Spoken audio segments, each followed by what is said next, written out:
Mémoire d'un homme. Nous publions ici les souvenirs de deux hommes qui ont vécu dans l'intimité de René Guénon. Jean-Louis Michon a accepté, par l'intermédiaire de notre éditeur Laszlo Toth, de donner ici l'original d'un article paru en anglais dans la revue Sophia. Lors d'une brève rencontre, Jean-Louis Michon nous disait le plaisir que Guénon avait de recevoir à la même époque les visites de Najmoud Bahmat. Nous renvoyons le lecteur qui souhaiterait connaître la personnalité et le message de cet homme à un ouvrage récemment publié, L'Islam et l'Occident. Disons seulement qu'il avait été élève de Louis Massignon. Après son séjour au Caire, il intégra l'UNESCO où il devait s'occuper notamment du projet Orient-Occident. En 1973, il prit une part active dans le colloque de Sérésie consacré à Guénon, comme en témoignent les actes. Nous tenions à reproduire ici le texte que, à la demande de Jean Paulhan, il avait donné en 1955 à la nouvelle NRF, car il reste, nous semble-t-il, la plus belle évocation de Guénon. Dans l'intimité de Cheikh Abdelwahid, René Guénon, au Caire, 1947-1949, par Jean-Louis Michon. C'est en avril 1947 qu'il m'a été donné de rencontrer pour la première fois celui qui, quelques années auparavant, était devenu le maître à penser d'un petit groupe d'étudiants de Nancy, à qui son œuvre apportait des réponses d'une précieuse évidence aux questions que nous nous posions alors. C'était le temps de l'occupation allemande, une période où les valeurs de la bourgeoisie provinciale à laquelle nous appartenions, un catholicisme figé dans le moralisme, un patriotisme à deux visages, celui de la collaboration avec l'occupant et celui de la résistance, se trouvaient bousculés, laissant la place à de nouvelles interrogations. La lecture des livres dans lesquels Guénon faisait le procès d'une civilisation occidentale pervertie, la crise du monde moderne, Orient et Occident, le règne de la quantité et les signes des temps, apportait une justification à notre désarroi, une explication du déséquilibre foncier dont souffrait une société coupée de ses racines spirituelles et oublieuse des fins dernières de l'homme. Quant aux articles de la revue Études traditionnelles et aux ouvrages où Guénon exposait les bases de la métaphysique orientale, la doctrine védantique et la signification des sciences sacrées et de leurs symboles, il transmettait dans un langage d'une exceptionnelle clarté des notions qui s'imposaient à l'esprit comme des certitudes et suscitaient le désir de trouver une voie vers la réalisation intime des connaissances désormais ancrées dans le mental. Ainsi, l'œuvre de Guénon ne nous fit pas seulement percevoir la réalité et l'universalité des principes qui sont à la base de toutes les grandes religions et civilisations, mais elle eut des répercussions profondes et durables sur la vie de beaucoup d'entre nous. Certes, Guénon s'est toujours défendu d'être un guide spirituel, un gourou ou un mourchid, c'est-à-dire techniquement parlant, un conducteur d'âme. Et ce n'est qu'avec la plus grande circonspection qu'il a parfois fait allusion aux possibilités d'obtenir de nos jours un rattachement initiatique en Orient ou en Occident. Pourtant, du Caire où il résidait depuis 1930, sans jamais être revenu en Europe, Guénon était sollicité de répondre aux questions de plus en plus pressantes qui nous préoccupaient. Où, à quelle tradition s'adresser pour trouver une voie spirituelle authentique, un véritable guide pour s'engager sur ce difficile chemin de la gnose? De ce que Guénon écrivait alors, il ressortait que l'Église avait perdu la clé des grands mystères et n'ouvrait plus la porte qu'aux petits mystères, c'est-à-dire au salut de l'âme individuelle, non à la délivrance, à la fusion avec l'absolu, à l'identité suprême. Peu à peu, quelques éléments d'information nous parvenaient par l'intermédiaire du secrétaire de la revue Études traditionnelles, Marcel Clavel, avec qui Guénon entretenait une correspondance régulière et que les uns ou les autres, nous allions consulter à Paris dans la librairie Chacornac, alors située face du square de Cluny. Bien que se voulant neutre, ne cherchant à influencer personne, les indications ainsi glanées servaient à calmer notre impatience et à orienter notre recherche. Ainsi nous faisait-on entendre, à nous qui étions nourris des enseignements contenus dans L'homme et son devenir selon le Vedanta, que n'étant pas nés dans une caste, nous ne pouvions prétendre à une initiation au sein de la religion brahmanique. Du côté du taoïsme, que Guénon avait bien connu par l'entreprise de Maggio, Albert de Pourpourville, nous apprenions que les portes ne s'ouvrent qu'en grinçant. La maçonnerie offrait-elle quelques possibilités d'initiation véritablement opératives? Guénon semblait y croire à l'époque, autour de l'année 1945, et encourageait activement la création d'une loge, la Grande Triade, fondée sur la connaissance et la vivification d'un symbolisme de portée métaphysique. On entendait aussi parler d'un groupement chrétien, le Paraclet, qui se réclamait de l'œuvre de Guénon et d'une authentique filiation chevaleresque. Mais surtout, il nous fut communiqué, toujours venant de la même source, qu'il existait en Europe une branche de la Tariqa, l'ordre soufi, qu'avait fondé quelques 25 ans plus tôt un maître spirituel algérien, le cheikh Ahmed el-Alaoui, de Mostaganem, décédé en cette ville en 1934. Parmi ses disciples d'origine européenne, l'un avait été reconnu comme son successeur et dirigeait des groupes de fuqara, pauvres en Dieu, répartis notamment en France et en Suisse. La possibilité existait donc d'obtenir un rattachement initiatique sur le sol européen et dans le cadre de l'islam, sans céder à l'appel de l'évasion et de l'exotisme. Considérant que Guénon, qui résidait depuis 1930 en Égypte, où il était désormais connu sous le nom de Cheikh Abdelwahid, serviteur de l'unique, avait lui-même adopté la voie de l'islam et du soufisme, le même choix s'imposa spontanément à plusieurs d'entre nous. Ce fut mon cas, et après une période consacrée à l'apprentissage de la sharia, la loi religieuse commune à tous les croyants, qui est la base indispensable pour accéder à une voie plus intérieure, j'eus le bonheur d'être admis dans l'ordre soufi qui s'était transplanté dans nos régions. Je ressentais alors un grand désir de rencontrer celui qui, par son œuvre et sa discrète orientation, avait tant contribué à nous frayer un chemin vers la vérité. La Providence facilita ce dessein en me procurant un poste de professeur d'anglais au lycée franco-arabe de Damas.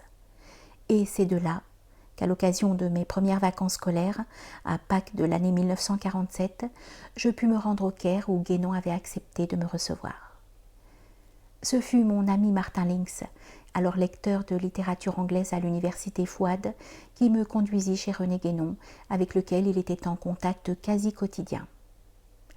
Guénon habitait dans le quartier de Duki, une modeste villa qu'il avait baptisée Fatima, du nom de son épouse, une chérifa, descendante du prophète Mohammed, qui lui avait déjà donné 2 filles, Khadija et Laïla, alors âgées de 3 et 1 an environ, l'une brune et de type nettement arabe, la seconde blonde aux yeux bleus comme son père. Venant lui-même nous ouvrir sa porte, Cheikh Abdelwahid, habillé d'une longue tunique, Galabiya, m'accueillit d'emblée comme un intime. J'étais fort intimidée, mais il sut me mettre à l'aise en me demandant des nouvelles d'amis communs, du maître alaouite européen, Cheikh Issa Noureddin Ahmed, Fridtjof Chon, qui lui avait rendu visite en 1939, de Luc Benoît, auteur d'ouvrages d'inspiration très guénonienne, qui m'avait reçu quelque temps auparavant au musée de Versailles, dont il était conservateur. De cette affabilité vis-à-vis d'un interlocuteur dont il ne pouvait pas ne pas ressentir l'embarras, je garde un souvenir ému. Par contraste avec la rigueur catégorique de ses écrits, avec la sévérité d'une plume qui pourfendait sans concession les erreurs modernes, les déviations de l'occultisme et du spiritisme, les dangers de la contre-initiation, l'humilité rayonnante de sa personne était d'autant plus frappante. Le souvenir de cette première visite à la Villa Fatima se fond aujourd'hui avec celui de toutes celles que j'ai eu le privilège de lui rendre par la suite, au cours de la même semaine de Pâques, puis durant l'été de la même année 1947, et plus tard en mars-avril 1948 et en juillet 1949. Pour en restituer l'atmosphère, je ne puis faire mieux que citer ce que j'écrivais de Damas à mes parents le 5 avril 1947, à mon retour du Caire. Ouvrez les guillemets. Ce séjour m'a permis de rendre souvent visite à René Guénon, dont la santé est maintenant rétablie et qui est certes un des hommes les plus simplement bienveillants que l'on puisse rencontrer. Fermez les guillemets. J'ai passé bien des heures au cours de ces 3 années dans la pièce où travaillait Cheikh Abdelwahid, assis dans un fauteuil à la droite du bureau sur lequel il travaillait et qu'il ne quittait à aucun moment, sauf pour aller prier dans le salon voisin aux heures prescrites. Il écrivait de son écriture régulière, légèrement penchée vers l'avant, bien appuyée et sans rature, ne s'interrompant que pour allumer une fine cigarette tirée de la boîte posée sur sa table, ou pour émettre de sa voix sourde, un peu tremblante, quelques réflexions sur l'objet de sa lettre ou sur le sujet de l'article qu'il était en train de rédiger pour le prochain numéro des Études traditionnelles. Parfois, son épouse ou le jeune serviteur attaché à sa maison venait lui demander un des menus objets qu'il tenait serrés dans un tiroir de son bureau. Des allumettes, une paire de ciseaux, un peloton de ficelles, etc. Son épouse, Hadja Fatima, elle portait le titre de Hadja depuis qu'elle avait accompli le pèlerinage à la Mecque en 1946, s'adressait à lui avec douceur, l'interpellant avec le titre de Oustad, professeur. Elle pouvait être accompagnée de l'aînée des fillettes et porter la plus petite dans ses bras. Le cheikh les accueillait avec tendresse, le visage éclairé d'un grand sourire. Il ne manquait pas d'extraire du tiroir à surprise quelques sucreries dont les fillettes s'emparaient avec ravissement. Ainsi, je me sentais comme faisant partie de la famille, en partageant les préoccupations de René Guénon, écrivain, et celles du chef de famille. Les nouvelles qu'il me communiquait portaient sur les livres parus récemment, dont il préparait des comptes rendus pour les études traditionnelles.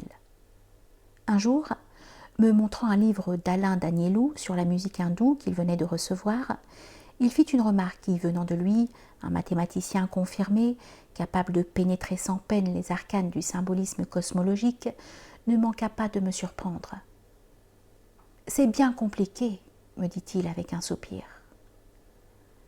Souvent, lors de nos rencontres, il me demandait des nouvelles d'un ami de Nancy, André Janot, qui venait de fonder une revue intitulée La Table Ronde et d'éditer La Grande Triade, ouvrage dans lequel Guénon a développé ce symbolisme des 3 plans de l'univers, ciel, terre, homme, à partir de la tradition chinoise.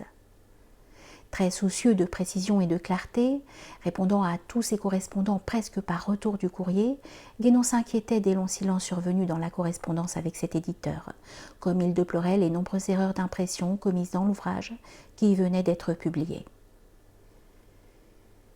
Il lui arrivait aussi de parler des avatars rencontrés dans sa lutte contre les sectes déviées.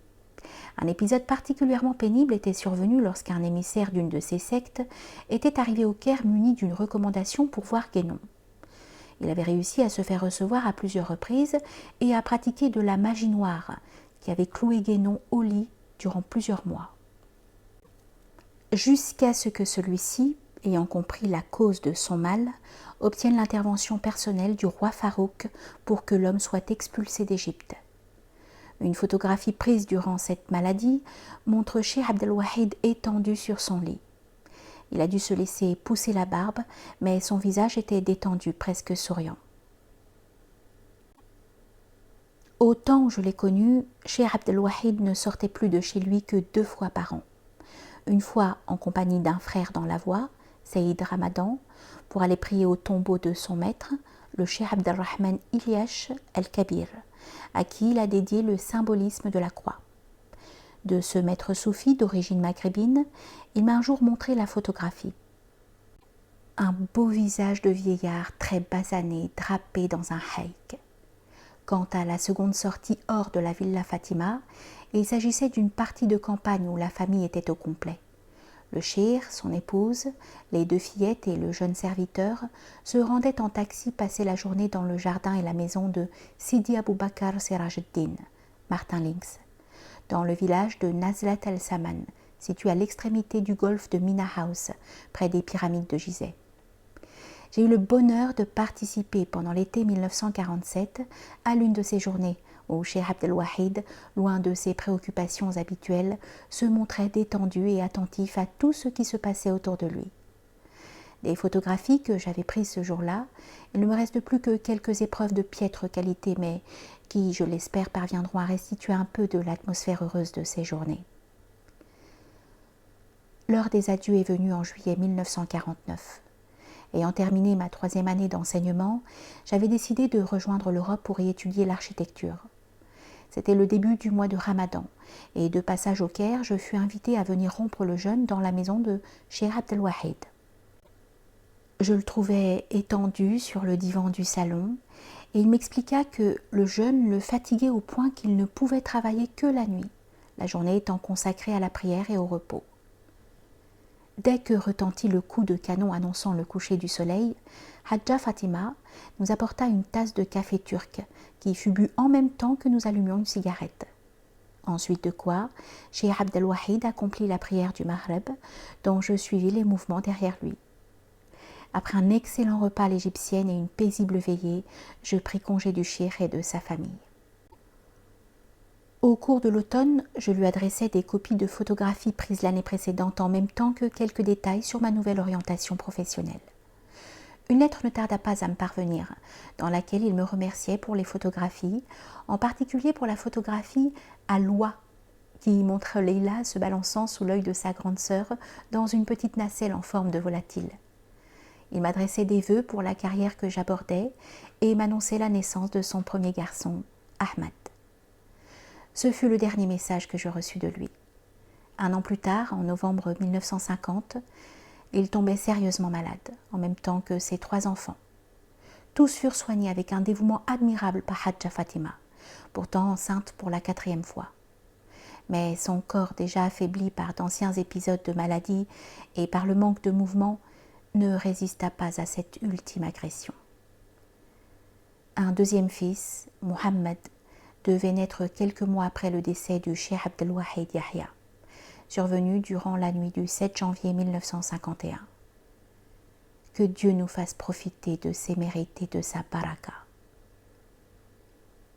À Chambézy, à Genève, août 1997, Jean-Louis Michon, Ali Abdel Khaliq.